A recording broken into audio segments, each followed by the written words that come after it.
Well, what is going on, everybody? Welcome, everybody, into the Overreaction Buffalo Sports Report on the Overreaction Sports Network, presented by FanDuel. My name is Joe Miller, and joined alongside me for this here episode, my co-host, Jerry Ostrowski. No John Fina for this here episode, as he is in Alaska. And Jerry and I are kind of hoping he stays there. Just saying. Yes. Just stay in Alaska, John. Yes. I'm just kidding. We do not hope that at all. But we are excited that you are joining us. Please do us a favor. Please hit that like, hit that subscribe button, whatever platform you are consuming this presentation on. Hit that like button, the subscribe button, share it with a friend. It helps it helps us get our numbers and metrics up. But with all that, we are so glad that you are joining us, my friend Jerry Ostrowski. It's been a minute. The break has been beautiful. You have not had one, though. I don't have a break. You have not had a break. But I, my friend, have had a break. Well, first of all, I want to say welcome back. I'm excited we're back. I'm excited for the 26th season. Me too. I am giddy excited about that 2010s intro music you just dropped on us. What is it was like something out of the movie American Pie. I'm like, what is this? I was sitting on the back porch watching television yesterday because I have a TV on my back porch. And if you want to feel fake rich, literally, if you want to feel fake rich, put a TV on your back covered porch and watch TV outside. And you're like, I feel kind of rich right now. Like it just does something to you. And I was like, I'm tired of people bitching about the intro music for Overreaction. So I just jumped on YouTube, found some royalty-free music, and popped it in there, and here we go. So I thought that was you, man. I thought that was like the old Joe, the old Joe Miller band. No, it was not the old Joe Miller band, but something fresh for a fresh season. Who knows? Maybe I'm the reason. Maybe my old band is the reason that Josh Allen has not made it to the promised land and got us a Super Bowl. So we'll see, because I have now removed it. Quick comment. In the attempt of new things lately, our intro music is a hell of a lot better than other people's attempts at new things, if you know what I'm talking about. But we're not going to. But you and I You specifically said we're not talking about it on the show. I haven't said anything. I was just going to say that to stay in conjunction with you. What you and I agreed upon. I haven't said the topic or anything. I just made a comment. What's amazing is it made it to breaking tables, and I don't even know where else today. It made it to several areas, the pictures. And I texted the source, my source that sent me the pictures that you have seen, because I sent them to you and John. And I texted them, and I screenshotted Red Zone game day tailgate. And I was like, I promise you, I did not send your pictures to them. And he laughed. He goes, I know. I'm like, dude, it's everywhere. And I was like, I've sent it to John and Jerry, and I can't figure out how the heck it's getting everywhere. He's like, well, I sent it to a couple other people. I guess one of his friends put it on Reddit. And since it ended up on Reddit, it's gone nuts. I sent it to nobody because I was too embarrassed to send it to anybody. So it wasn't from me. Well, you don't think you think there should be a distinction between practice jerseys and game day jerseys, like the practice gray thing? Sorry, we're going there. Here's the crazy thing. Yes, I know. Here's the crazy thing.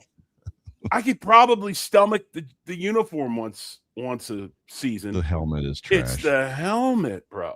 Yeah. The whole like Iowa Barnstormers, arena football goggles. I don't know what that is, but. All right, let's get off that topic. There's somebody too smart for their own good. There's somebody too smart for their own good that was in a room full of people that was like, what if we got rid of the buffalo, the buffalo? And then somebody's like, oh, yes. And somebody else should have been like, are you out of your mind?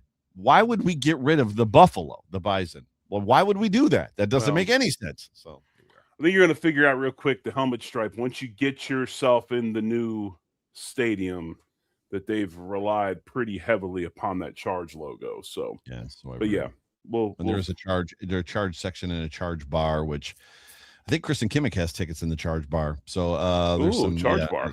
Yeah, so I know there's some stuff going on with it, and they have trademarked it. You can't use it, in case anybody's wondering. You can't put it on a T-shirt or a hat or a podcast without them freaking out about it. But we digress as we welcome everybody back into this conversation. As we're going to talk about training camp. It's Sunday night. We're recording this podcast on Sunday night. It's going to drop live effectively Monday, so it will be live Monday as a podcast. And the Buffalo Bills report to training camp on Wednesday, despite the rookies already having reported. And we are going to talk about some of those rookies in detail or in semi-detail as it pertains to not what we're expecting, but probably some guys are going to have to contribute relatively quickly. Right. That's what we're thinking about.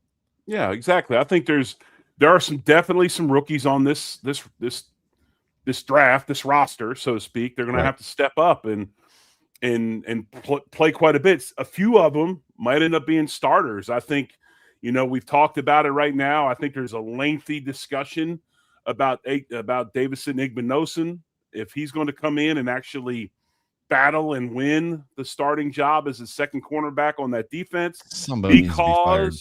It's hard to say that, Joe, because when you draft Hairston, you draft him for the last defense. Now you got a whole nother staff, right? True. Sometimes you don't want this to happen, but sometimes it does happen.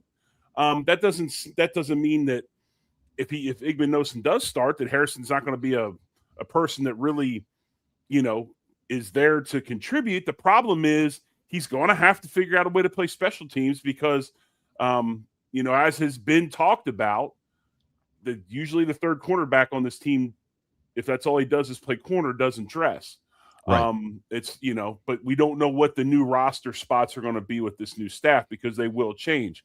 I think Skylar Bell's an outside chance. I think Skylar Bell is going to be a guy that maybe if he shows up and just tears it up, then yeah, he probably gets a chance. But obviously you got Palmer, and then there's the whole Coleman saga that's going on. The interesting thing about Bell, Joe, I don't know if you know this or not, Bell's actually older than Keon Coleman. By right now? Yes. Really? Bell is older than Keon Coleman by a couple of years. Who was the quarterback that came into the NFL as a rookie at like 27 or 28 years old? Is that what we're talking about right now? No, I think he was 25, though. He was drafted by the Browns. 25. He was drafted by the Browns. That was Wheaton, I believe, probably. Right. It was, because the reason I know about that is he was at Oklahoma State. He went on, he played baseball for the White Sox and their organization and all that. His rookie season, he's like, I just would like to announce my retirement from the NFL. It's like, what? Right. I think you look at Caleb Alarms, or a guy that probably is going to fight to start. Especially with what's going on the linebacker. I still think there's probably a linebacker that will be on this roster that's not on the roster right now come cut down days. I think there'll be some they're going to look for some people there in that role because they definitely need more depth. Don't know about Kilgore. I'm really excited about his future. Zane Durant's a guy that, does he fit? He's 6'1", 290, not super long. Well, Ed Oliver's not either. But you don't pick a guy in the 5th round if you don't have a plan for him. So I think there's probably a chance that maybe he gets going. So, yeah, it'll be interesting to see what the battles are. And obviously this draft, unlike some other drafts, I think you can get excited because this should be a productive draft as far as players actually getting on the field. As of the last couple of years, that wasn't quite the case. I think what's weird to me is when I see PFF grades and some other ones that are talking about the Bills have like the best roster in football or the most improved roster in football. And I just, it's tough for me to get there.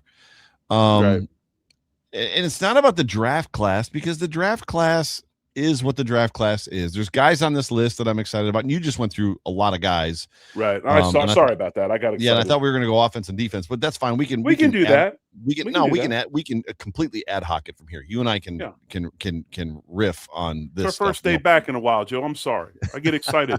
I'm excited. I'm with you right now. This is a big deal. I appreciate that. But when you look at the roster itself, retained from Sean McDermott, the free agents that were brought in, the guys that were released, clearly no more Matt Milano, no more Tre'Davious White. Like there's a lot of guys that are gone from this roster. Not saying that if they were here, this roster would be better. Right. It's just hard for me to get there that like most improved roster in the NFL. It's like, I think that was the headline that PFF had. I'm just not there. And I for all intents and purposes, we'll have time to talk about like free agents and stuff as it pertains to training camp and kind of what's going on in the coming weeks. But let's start at the top of this list. TJ Parker is a guy that didn't excite me when they drafted him. He still doesn't overly excite me now. A lot of that is because of the way that he played his senior year in college. He's kind of a rinse and repeat or a carbon copy of Chubb, right? So I'm just there's I don't know where he fits, Jerry. And I know you've talked a lot about this with Jeremy White and with Joe Marino on Bill's squad for the last several months while we've been on break, but make me feel better about this pick going into training camp. Well, I think we look at the TJ Parker pick, maybe not even like a redundant skill set as Chubb, just basically what Brandon Beane drafts at that spot. I mean, they're all kind of the same. I don't think you see, if you remember the offseason and we're projecting who's going to get picked, all of the defensive ends or the outside linebackers that we wanted or a lot of fans wanted were like the Cassius Howells, the R. Mason Thomases, guys that were big splash play guys, but maybe were deficient in other areas like playing the run. Most of Brandon Beane's defensive ends and outside linebackers now with this new defense, maybe they don't have that big splash explosion type ability, but they are solid, strong, steady players. And I think that's what you got to look at here. I think that Beane likes that steady, well-rounded guy as opposed to the dude that gets driven down the field 20 yards in the run game, but has some explosive ghost rush sack later. You know what I mean? Like he's not drafting for highlight film, so to speak. He's drafting more for consistency as far as that defensive end spot goes. So I think that's where Parker fits in. Problem with Parker is he had not a really productive senior year, had an unbelievably productive junior year, a lot like Deion Walker did coming out of Kentucky. So if we can get TJ Parker from his junior year, which from what we were told and what we've seen, maybe was playing in a different style of defense than he was last year as a senior, maybe then we have something. So I think to be fair to TJ Parker, the jury's still out, but I do believe that Beane drafts more for consistency than just highlight film splash plays all the time at that defensive end position. Devil's advocate, how has that worked out for Brandon Beane? Well, I think our defensive ends have been very productive. I don't think they've been, 20 sack a season guys. And, if you're going to pick a guy just I don't want 20. Give me 8. Sacks, give me 8. How about 8? Can I get 8? We've had a lot of guys that had 8. I mean, Rousseau's AJ had 8. No. Greg Rousseau had 8. Did Greg Rousseau have 8? Yeah. Greg Rousseau had 8. Okay, but the thing is, I just I'm thinking AJ Epinesa, Boogie Basham, Greg Rousseau. But I also think you got to look, Joe, at scheme. 100% too. 100%. And I don't think after watching now so many years of McDermott's defense, I don't think schematically it was set up to just free a bunch of guys up in the pass rush. I mean, he'd like to play coverage. He'd like to force the ball in certain areas and set up turnovers. Now, if you remember when Vaughn was signed, he started out amazing, then had the knee injury, and then went down from there. So, and then goes back to Washington and had a whole bunch of sacks last year. That will forever go down in Bill's lore. Like we have, and this is before you were a Buffalo Bill, but like old dudes like me, and I know you're older than I am, but old dudes like me question all the time. The very first Super Bowl that the Buffalo Bills were in against the Giants, Super Bowl 25. Thurman Thomas had, I think, 135 yards on 14 carries. And every Bills Mafia member that was alive during that time and watched that game was like, what if they gave Thurman Thomas the ball 25 times? What's the score of that football game? And clearly, the Bills were a passing team for the most part back then. They were trying to make a point. This is kind of like where we're going to live in this space with Sean McDermott. Was it scheme? Did he not ask guys to get to, like, was he asking them to just contain and never? Because it wasn't something that didn't come up, Jerry. Like the press would ask about it, like about getting home and pressures versus actual sacks and things like that. I feel like this is something that we're never going to get an answer to. And it's something that's going to live on like 20 years from today. We're going to be having conversations about like Sean McDermott's defense. He had all these guys and blah, blah, blah. And then you had Malcolm Floyd, or Leonard Floyd. You have Leonard Floyd who comes in and had 12 sacks. So it was like, well, somebody had success, but is he, it's just we are not talking about rookies But anymore. I think if you and if you broke down Leonard Floyd, probably wasn't great against the run. I mean, Leonard Floyd was a good pass rusher. Yes. And I think that when you were in McDermott's style of play, he wanted defensive ends to rush the outside shoulder, to not come inside a bunch, keep contained, compress, and all that stuff. Right. So that leads to, if I'm playing offensive tackle and I watch a lot of film and I know that defensive end's either going to try to go through me, around me every play and not go inside, it's not real hard. So unless you draw up some scheme, draw up some plays and stunts and stuff, you usually get kind of the similar thing. And when you get a guy like Floyd that can win one-on-one, that's a really good rusher, yeah, that's one thing. But then what are you giving up for that too? So right.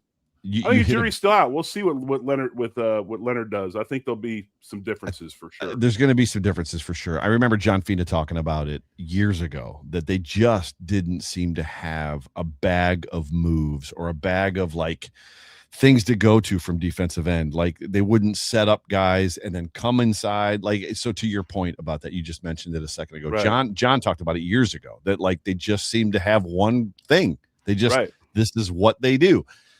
We'll never get an answer, but I don't want to get stuck there. So TJ, you did make me feel better about TJ Parker, and clearly you feel like the expectation is that TJ Parker is kind of the heir apparent to Bradley Chubb. You hope that Bradley Chubb can kind of coach him up and kind of give him some skill set. I like what you said about TJ Parker played in a little bit of a different system. We here in Buffalo have seen how system changes can change the way a player is effective or not. But we'll see as far as that goes. David Igbinosun is an interesting character because, as you know, I am not a Buckeye fan, but I have a rooting interest, as Bruce Nolan says, in the Buckeyes, being that my wife graduated from there. My daughters were both born at OSU Hospital. I lived in Columbus for 13 years. I liked David, watched a lot of David Igbinosun. I don't have a trouble pronouncing his name because I knew his name coming into it when they drafted him. I feel a little bit of concern over the notion that you put out there that somehow, Maxwell Harrison wasn't drafted for this scheme and Igbinosun was. Well, where does that leave Christian Benford? Because Christian Benford was also drafted for Sean McDermott's scheme.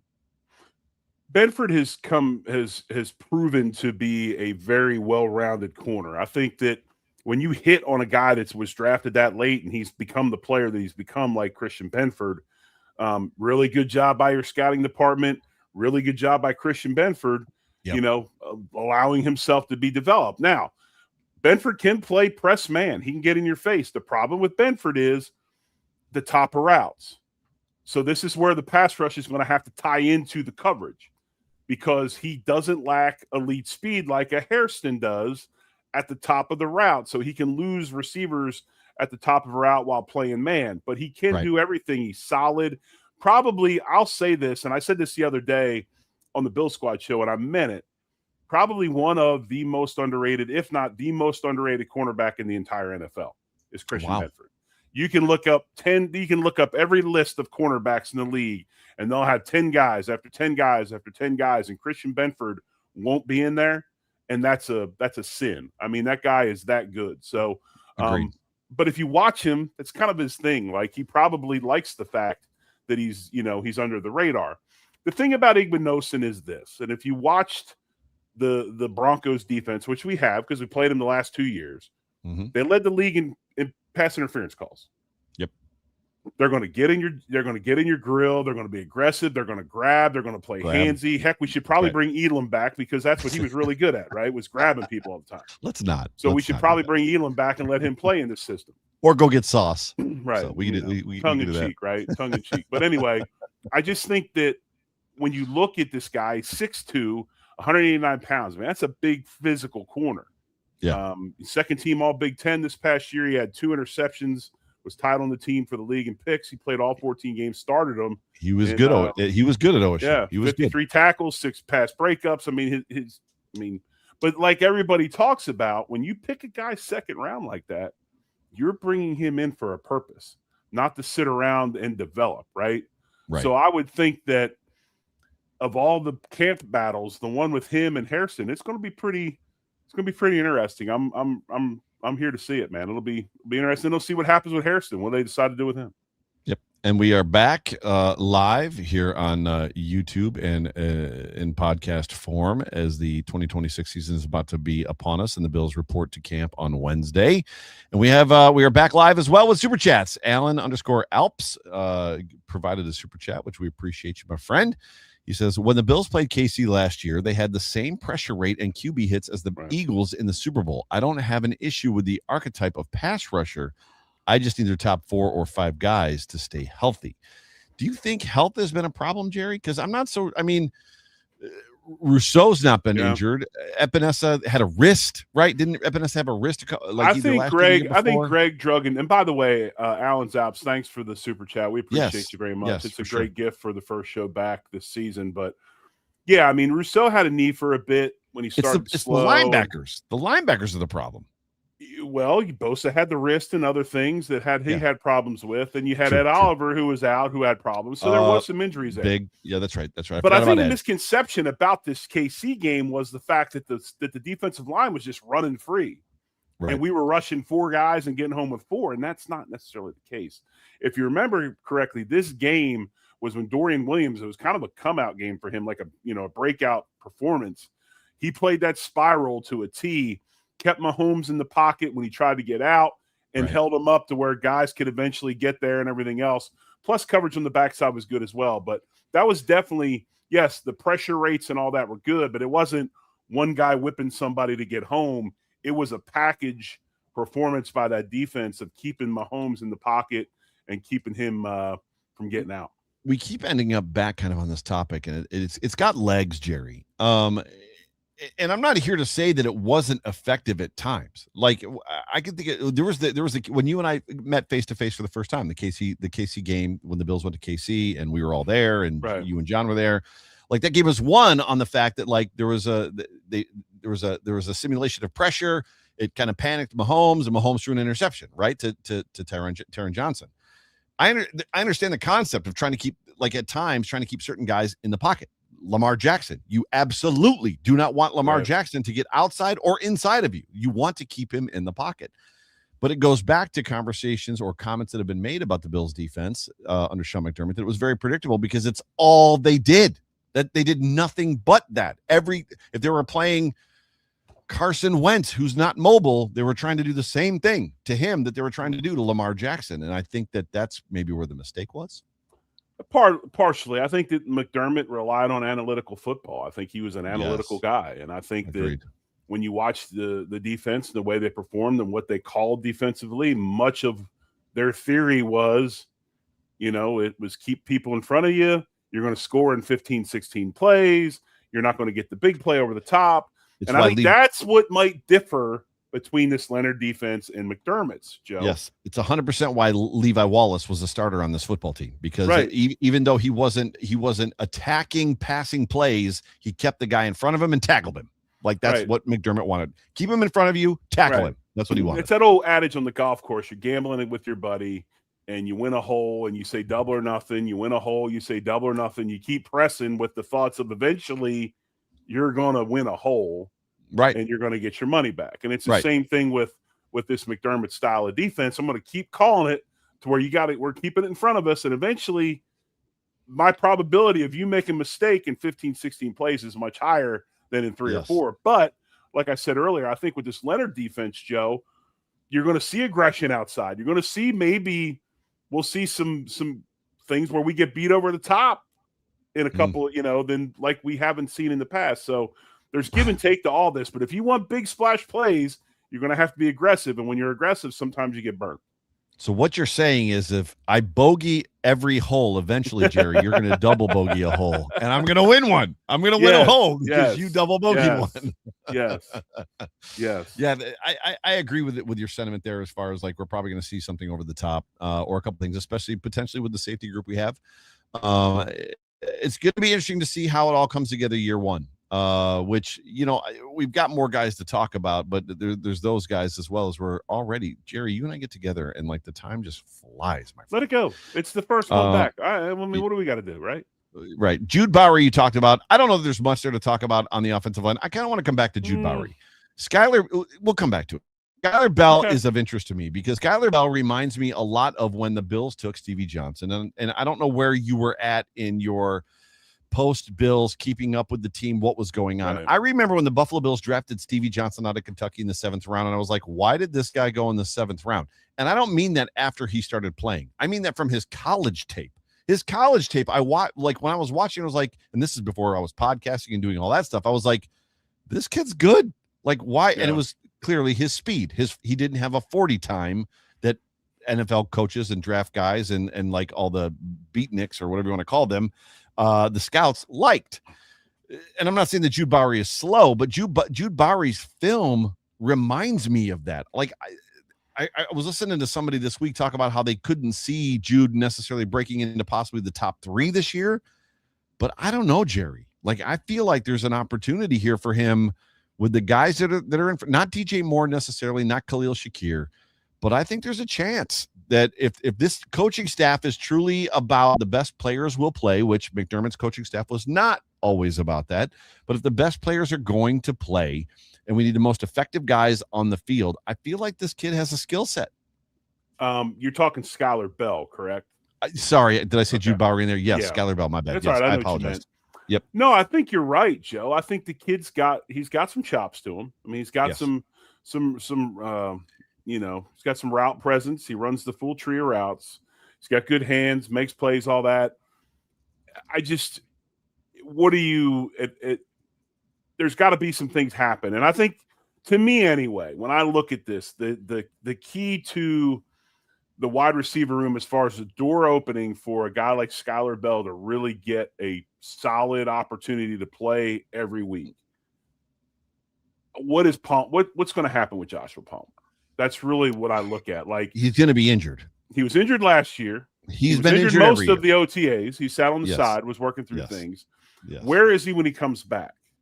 If he gets hurt again in camp or whatever, I wouldn't doubt if the Bills don't try to injury settle or something of that nature. Then just move on.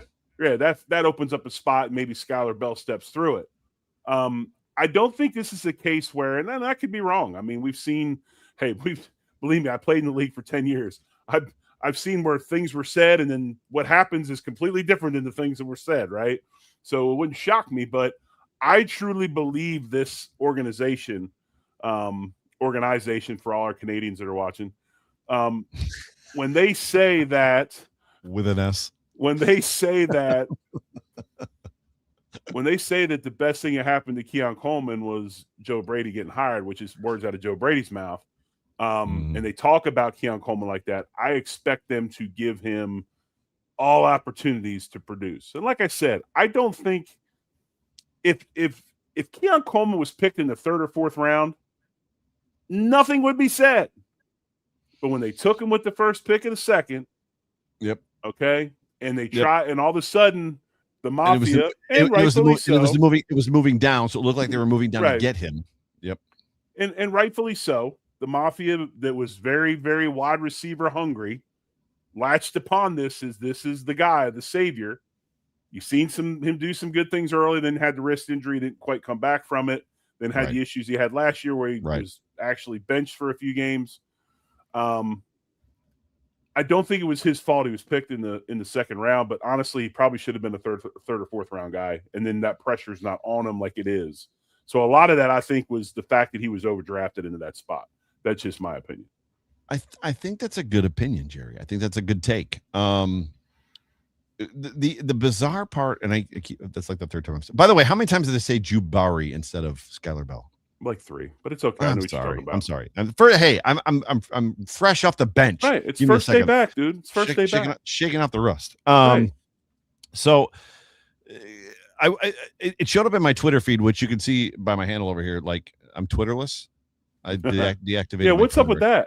I deactivated. I'm just done with it, bro. Like, I've been threatening to do it to myself for a long time. I think I told you and John I was thinking about doing it like a couple months ago. We'll see. You get 30 days. I might be back. I might not. I'm just not.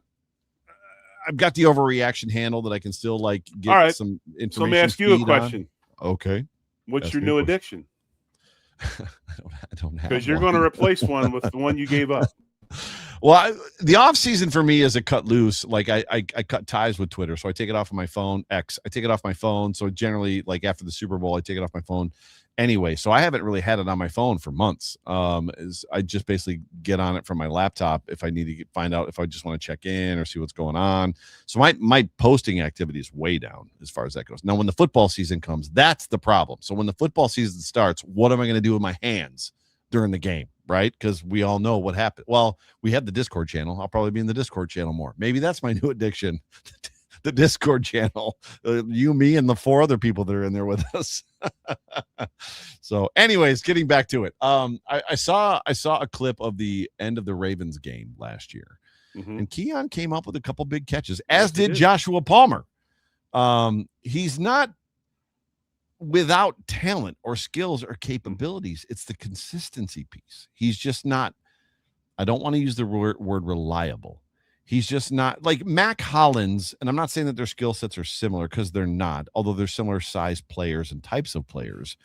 Mac Hollins, as much as you remember, because you make fun of me for it all the time, I was not on the Mac Hollins bandwagon until we got Amari Cooper, and then it opened up Mac Hollins. Mac Hollins was just available all the time for Josh Allen, and he would catch the football. And it just doesn't seem like Keon is that guy, whether Josh isn't looking at him, whether Josh doesn't trust him, or just not working because he's running the wrong route. Because we know, Jerry, you're a coach. You played forever at the professional level. Most of these are option routes, which means that the receiver has to see it the way that the quarterback sees it. So depending on the defense, it kind of depends on what you're going to do, and I have to believe you're going to be there. There's a lot to that. I'm not saying he's bereft of talent. I'm just not sure. I don't know. I feel like that's a spot that can be taken by Skylar Bell.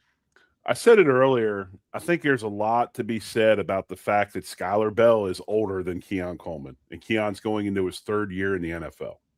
He was a very, very young wide receiver coming out of Florida State. Might have been crazy mature for college, maybe a little immature for the league. There's a lot of stuff that he's learning. He's got skill. It's up to the Bills coaching staff to get that out of him and put him in proper positions to be successful. Okay. Right. I think that's a big part of it. I think some of it is, and this might be sacrilege, but I will stand on this with 10 toes. Maybe our quarterback's style of passing isn't necessarily the best style for Keon Coleman, being our quarterback likes to see guys open and rip it. Flash. Right? That's right. Flash I think open. Keon is a guy that can catch a lot of contested footballs, and maybe him being open isn't quite as blatantly open as others. So there's a little bit of that as well. Right. I think the final piece of the whole equation, Joe, and you know this wasn't anything. This is just athletes. This is anything we do. You got to have confidence. And I think he lost confidence, and it was hard to get him out of it. I think he's going to have – I personally, with DJ Moore showing up, with Joe Brady, this whole thing – I think he's going to have a fine year. Do I think he's going to be this unbelievable, 80 catch guy or whatever? No, I don't think so. But I think he's going to be a really good piece of the puzzle. Right. And then we're going to be sitting here when he gets to after his 4th year. Do you really give him all that money? Or you let him walk on? I mean, you probably let him move on. I think to your point, it's one of two things. He either does exactly what you just said. He has a fine year, or he's not on the roster. Right. That's what I think. I think he either doesn't make it to cut down day.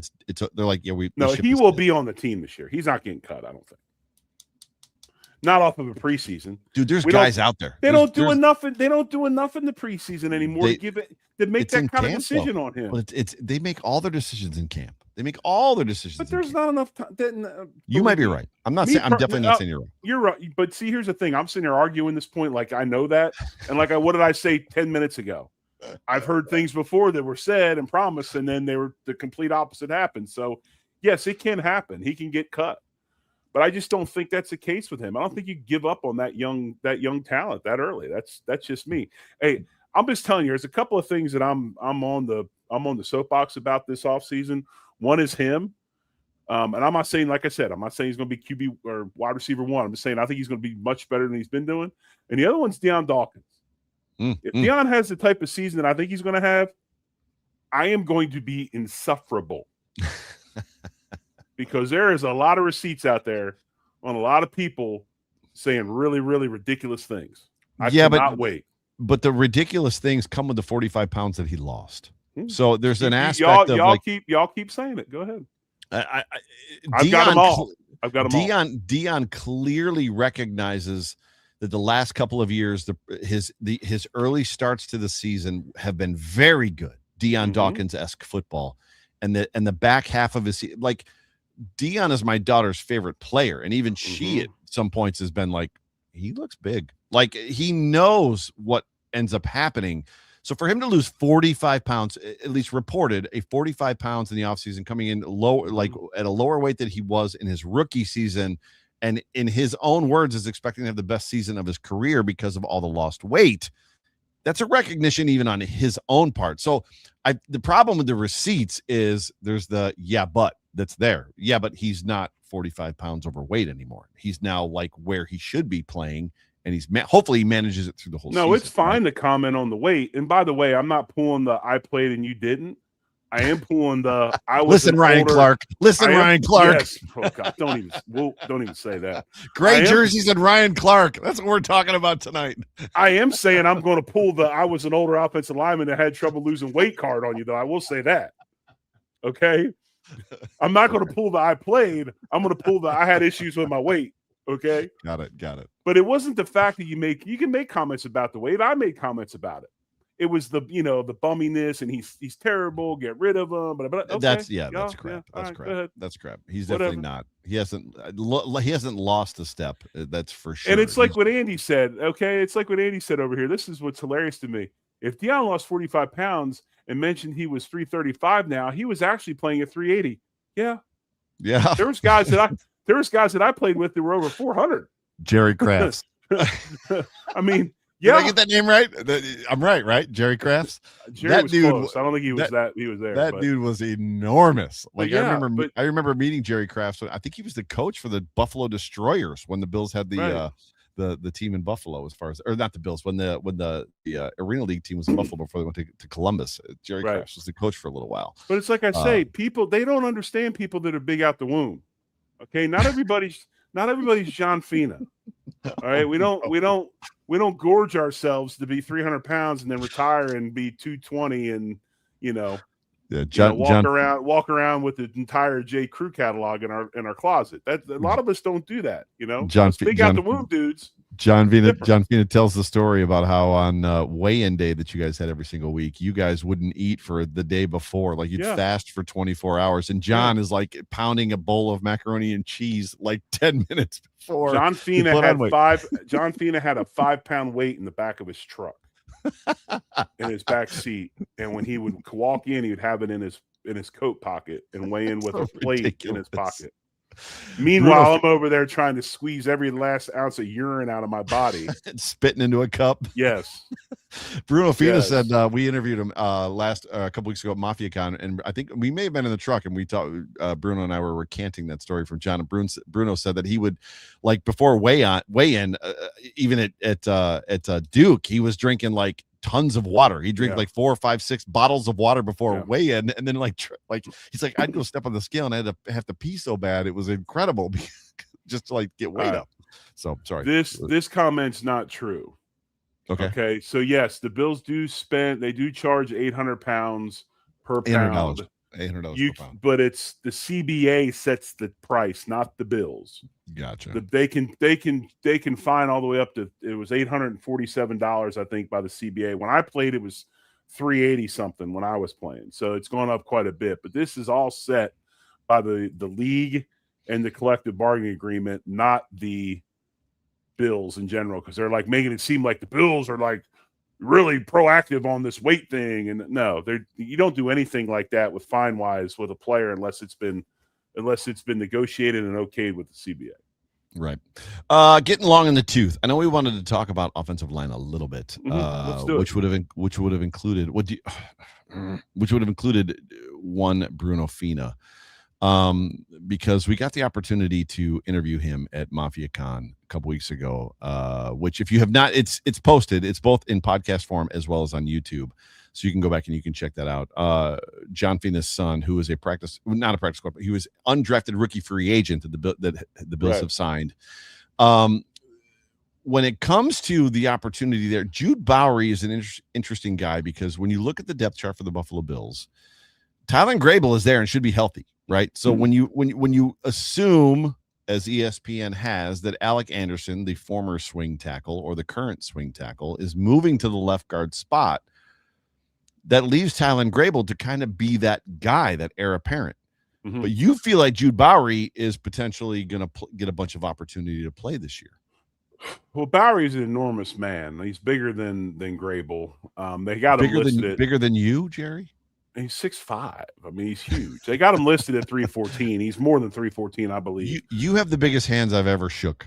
I just want everybody to know that. So, like I said, big out the womb, dude. They don't. They discriminate against us people. But when I look at Bowery, he's played 9 games last year for Boston College at left tackle. He missed some time with a leg injury. I think he's got the one thing he can't coach that I always talk about all the time is size. He's an immense man, long arms, big hands. I've been watching some of the clips like everybody else does. You know, you sit there with bated breath. You're like, all right, Perino, let's give me some camp clips. I need to see him. Come on, Sal. Come on, clean up the resolution, Sal. I can't see numbers, right? They want to see this. They want to see catches. Yeah. Catches. Well, I've seen some plays where you get the offensive line within the deal, and it looks like he's getting quite a few reps at left tackle. So we'll see how that goes. I think it's a case where I do believe Grable will still be there unless we don't know anything. We don't know something maybe about the head injury he had last year and all that, and missed significant time with concussion. I think the big battle is going to be obviously who starts at left guard. Yep. Because I think that will be a battle. And the other big battle is who backs up the center position. Yep. And becomes that interior swing guy, whether it be both guards and center or center guard or just center, how that whole thing works out. So there's going to be some interesting battles in the O-line. You've got several guys that can potentially back up. So last year we saw Alec Anderson come in place of Connor McGovern when Connor went out. I don't remember which game it was, but he went out for a couple of plays or a couple of series, and Alec Anderson played center just fine. In the last game of the regular season, the Buffalo Bills played the New Jersey Jets, and Cedric Van Pran Granger played that whole entire game at center and played just fine against obviously a starting Jets defense, minus one Quinnen Williams. So Quinnen Williams, and that's significant that Quinnen Williams was not in that football game. But when you look at the situation, the Bills also brought in Lloyd Cushenberry.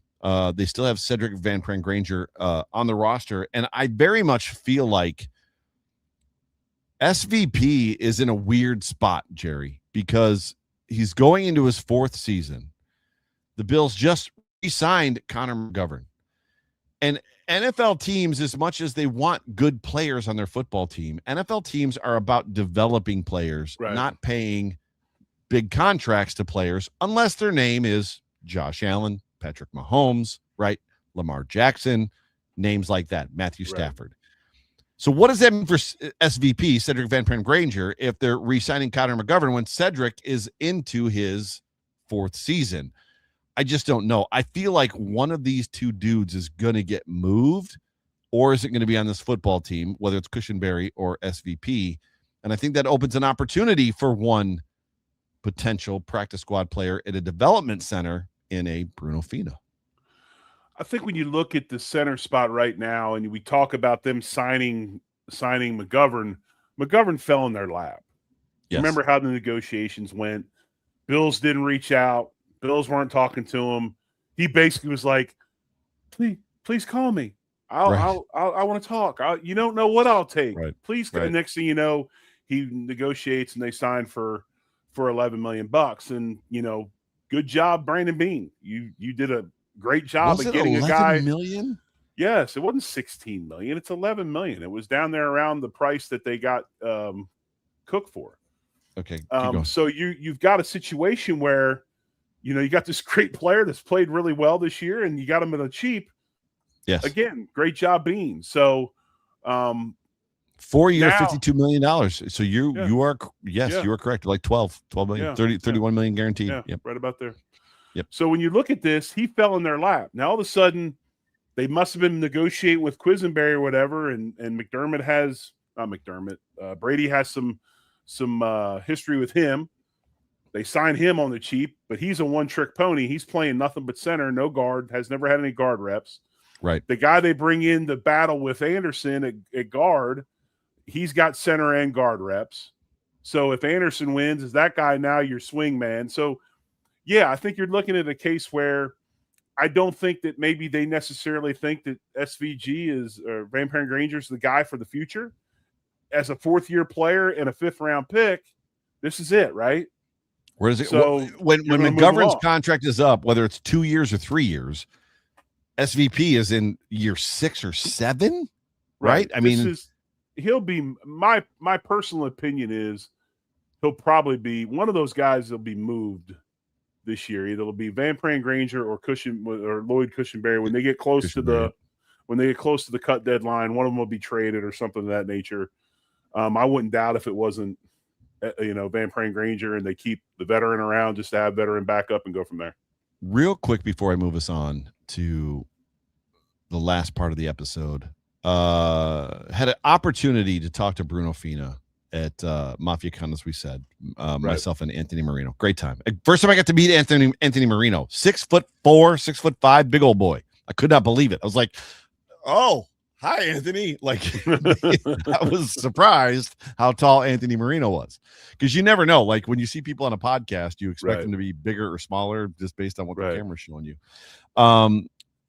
Bruno talked a lot about you and the fact that you took a different path to the NFL than his dad did, right? Because his dad, as we know, was a first-round draft pick. There were some early similarities. John never intended or planned on being an NFL player. His freshman and sophomore year was playing football to get through college, wanted to be a doctor like his dad, Chuck, was a doctor. And then junior year had an offensive line coach that basically grabbed him and said, if you get serious about this, you could play in the NFL. And John was like, what? Like, I could play in the NFL? And then ends up becoming a number 1 draft pick. I would, if you could, real quick, as Bruno said some very great things, just some high praise to you as far as just counsel that you have given him in the past, just about this process or this journey that he is on, right, to stand out as a practice squad player. So would love to hear just some comments real quick just on Bruno from you. Well, I think the one thing about Bruno is he's played all positions in college. I mean, I know he's playing a lot of center right now in Buffalo. He did get some center reps at UCLA when he was there before he transferred to Duke. He can play inside at guard. He's got, tons of experience at the left tackle spot, which is, the marquee spot supposedly in all at a power 5 school.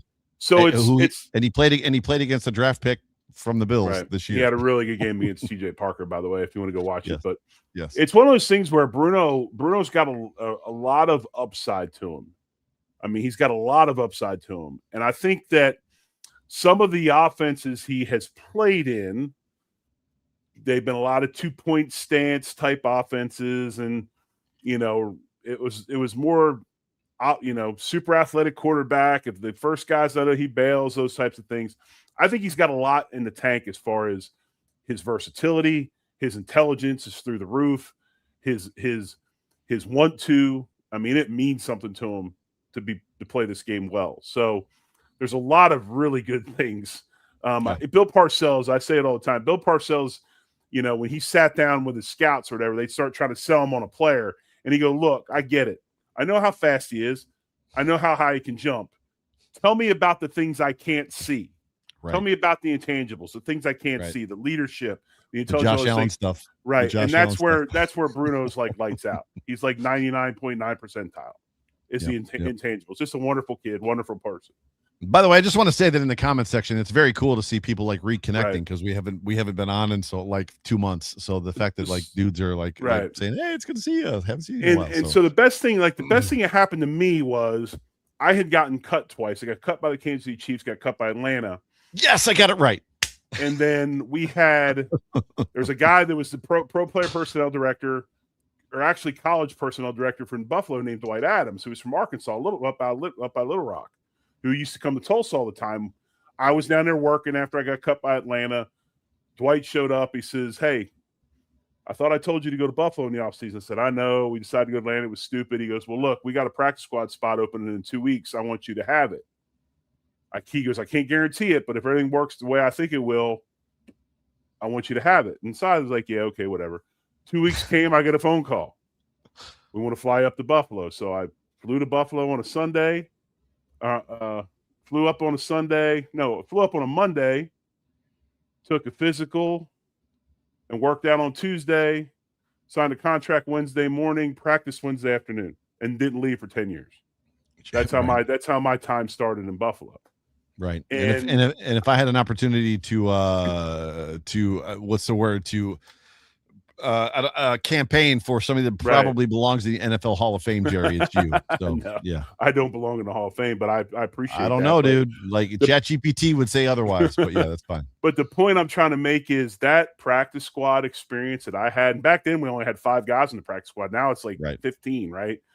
It was just, there was no value. I couldn't put any value to it or it was invaluable, I guess, or whatever I'm trying to say is I got to play all the positions. I got to work out. I got to do all these things. So all the little things that I was having issues with, I worked on them all day long, all week long, you know, no pressure. I'm just in there working out, practicing all that, helping the guys get ready for a season. And I think that's the thing with Bruno. He's got so many good traits to him that he just needs to develop more and learn some things that maybe he hasn't been taught yet. And I'm really hoping that opens up, that he gets a chance to be on that practice squad, continue to snap the ball.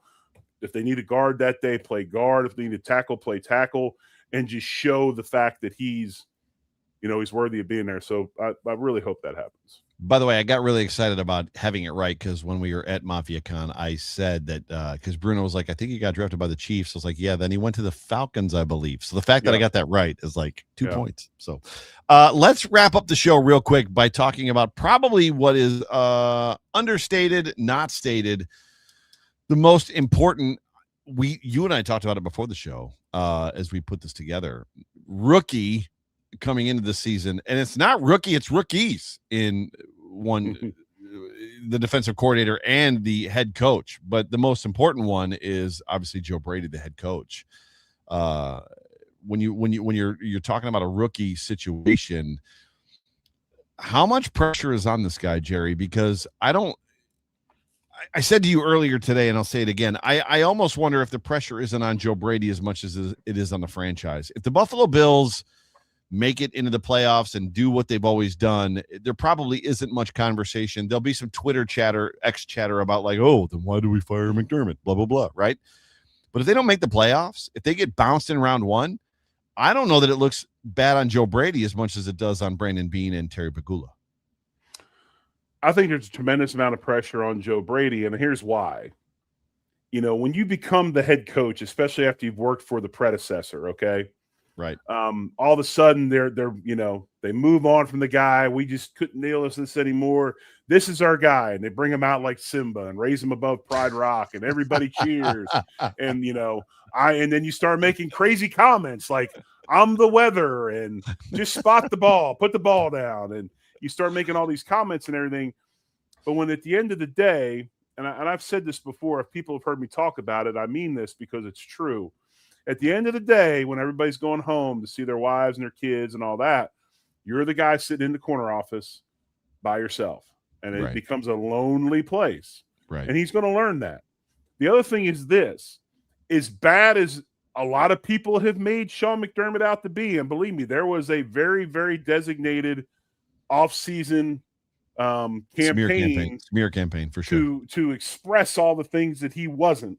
Oh, there were some plans. There were some organizational plans for sure. Yes. He was also a lot of really good things. Yes. And Joe Brady learned those really good things. And Joe Brady, deep down inside, knows how good of a head coach Sean McDermott was. Even if there's some things that drove him a little bit crazy, he knows he worked for a good man that did a good job. For sure. So he will take a lot of that with him. He'll do a lot of the things that he learned from McDermott. But he will also be his own guy, too. So it'll be interesting to see. I mean, I keep saying this, and, coaching is important, okay? You have to have good coaches. You have to have coaches that are able to build camaraderie, build a team, all those different things. Get them ready, get players ready for the season, have good schemes. But at the end of the day, if you don't have the players, it doesn't matter how good of a coach you are, you're not going to be successful. A prime example, I'm on the field beating the brakes off of the Cleveland Browns when some bum who got fired named Bill Belichick was their head coach. Now he all of a sudden is the greatest head coach supposedly that's ever coached a game. So all time, yep. You have to understand it has a lot to do with Jimmy G's and Joe's, man. Also was the first guy that told John Fina he was a first-round draft pick before he was drafted. So in a private workout. What's interesting to me, and we can wrap up here, is Josh Allen is going to be Josh Allen this year. I'm excited to see, believe it or not, how do I want to say this? I'm excited to see what Joe Brady is going to do with Josh Allen, with the reluctant acceptance that we're going to get wide receiver screens that have apparently worked 1 out of about 20 times, despite somebody on the radio this past week saying that they worked really well and Khalil had a feel for it. He didn't. Josh Allen is going to do a lot, and Josh Allen is the Tom Brady, Dan Marino, Jim Kelly, John Elway, Joe Montana. Josh Allen is the guy that saves the bacon for a lot of guys in that position because he's going to rise above whatever mistakes the coaching staff, the players make, whatever. Josh Allen elevates that stuff. The Jim Leonard thing as a rookie as well, Jerry could be boomer bust. Well, he's called defense. It's right, but it's also not going to be all of Jim Leonard's fault, because I don't know that he's got all the personnel that he needs to effectively execute the defense he wants to execute either. Well, a couple. So things. How does he? Go ahead. I was going to add to your couple things. How does he stay put and not get ahead of himself? If it's going well, push himself down the road of having all the personnel he needs when he doesn't. So a couple things, and then tag that on it. Well, we talked about off-season campaigns, and one was the message was made loud and clear that maybe he doesn't have all the pieces he needs yet. Okay, so we've been told that. So that's been acknowledged. That's been acknowledged and spoken on. Jim Leonard has called defense for many years in the Big Ten. He understands how to call a defense. I'm not super concerned about him calling plays. I'm really not. Good. That's awesome. He was a passing game coordinator at the Broncos. There's going to be a bit of a learning curve and things of that nature, but I think he will be fine. I think the biggest thing is getting these players up to speed and comfortable with what he wants on defense. Right. That's where I think, there's a couple of key pieces. I think probably in the back end, the main guy, the key piece in the back end is Garner Johnson. I think he solidifies that. He allows Cole Bishop to stick his nose downhill and do things there. I think that even if Hairston starts, Igbinosun being able to play a bunch will help. I think the secondary is better off than it was already this year as compared to last year. I think Caleb Alarm-Zor is going to be really hard to keep off the field. I really do. I wouldn't be shocked if that starting twosome at linebacker is him and Terrell Bernard. And we'll see how that goes. Maybe Dorian Williams, but Dorian's been hurt too. He's been on crutches and unavailable. Yes, he has. I think this is the defense they are running now has a lot of Dave Aranda in it. Dave Aranda, former LSU defense coordinator, it's now the defense coordinator at Baylor, who Terrell Bernard played for in college. This defense is much more what Bernard is familiar with, and it will help him. I think he'll be much better this year than he was last year if he stays healthy. So I'm not sweating him like a lot of people are. I think he'll be fine. But that other linebacker spot will be interesting. To me, anyway, defensively, when it comes to Leonard, the biggest question mark is up front. I can't really put my finger upon just that defensive line. I know what Chubb can do. Look, Rousseau's playing an outside linebacker position he hasn't played before. I'm sure it's a lot like defensive end, but there's going to be things he's never done. Right. You got a rookie in Parker. And who else? Hoyt, whoever fits in, Solomon, if he's ready. And then interior wise, who knows? So it'll be interesting. Landon Jackson also, if he's ready. Right. So it'll be interesting. I mean, what about TJ Sanders? I mean, what's he going to do? So that's where my concern is on defense. Not Leonard, not secondary. Maybe a little bit linebacker, not too much. I think linebacker more depth. It's that front. What are they going to do? Can they perform in this defense? Lot of meat on the bone as we head into training camp, as the Buffalo Bills report on Wednesday of this week, which I think is the 29th, as I look at my calendar down on my scroll bar. Ladies and gentlemen, thank you so much for hanging out with us for a couple of minutes. And by a couple, I mean a full 60 as we just broached 60 minutes. Jerry, this was a lot of fun. Yeah, I'm a little bit refreshed and excited to be chatting. I'm excited for it. Yeah, Buffalo Bills football. I'm excited about the season. A lot of intrigue, a lot of mystery, a lot of things we don't know, and we're probably not going to know until about week 4, week 5, I think, right? Because week 1 is always a liar in the NFL, right? And then we're going to find out what, as things settle in through the season and kind of how that pans out. One thing I did not talk about, and I need to, is the FanDuel odds on the Buffalo Bills to win the AFC East. Buffalo Bills AFC East, which last time we checked this, they were leading, and they still are. The Buffalo Bills are minus 130 to win the AFC East, which is surprising. And quick take, where does this the Patriots went to the Super Bowl last year. Their head coach is returning, their quarterback is returning, they've got a dominant, good wide receiver one. The Buffalo Bills have a brand new head coach, brand new defensive coordinator. They've switched defenses. Yeah. They've got Josh Allen. How are the Bills favored to win the AFC East, Jerry, per FanDuel? Because they've got the best quarterback in the league that's now playing for something bigger than the game of football. They've got a quarterback that's now a dad that's 30 and has something that is more important to him than the game of ball. All of a sudden, that's going to free up his football. I'm predicting this. I would not be shocked if Josh Allen does not go straight freak mode this season. I would do things we have not seen.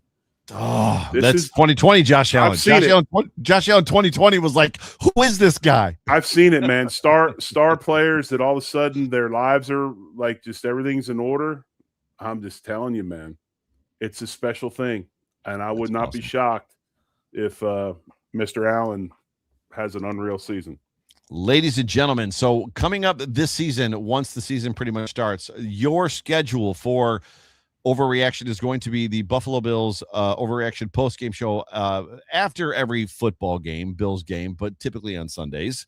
So Sports Report post-game Sundays. Monday, the Aftermath returns, which will primarily be Jerry Ostrowski and John Fina. The off-tackle show with John Fina is getting rebranded to the Aftermath with Jerry and John. It'll be me and Zig as well, popping in from time to time to help them out. Tuesday on the Beat should return. Wednesday, again, the Overreaction Sports Report as we have reprogrammed, talking about pregame coming into the Bills, whoever their opponent is that week. Thursday, Mafia BPA with Jim and Owen. Friday, Mafia Bets with Dan Freddy. And then Saturdays, the walkthrough with Anthony Marino. So 7 days of coverage this season, Jerry Ostrowski. So we are doing some different things, giving the people what we think they want. Good content, yeah? Yeah, I mean, you're going to have an opportunity this season 3 times a week. You're going to see me, John, and either Joe or Zig all together at the same time. So we're excited about that and look forward to bringing you the best Bills content we can. I still cannot believe that Zig Fracassi is on this network. That's my dog, dude. That's my dog.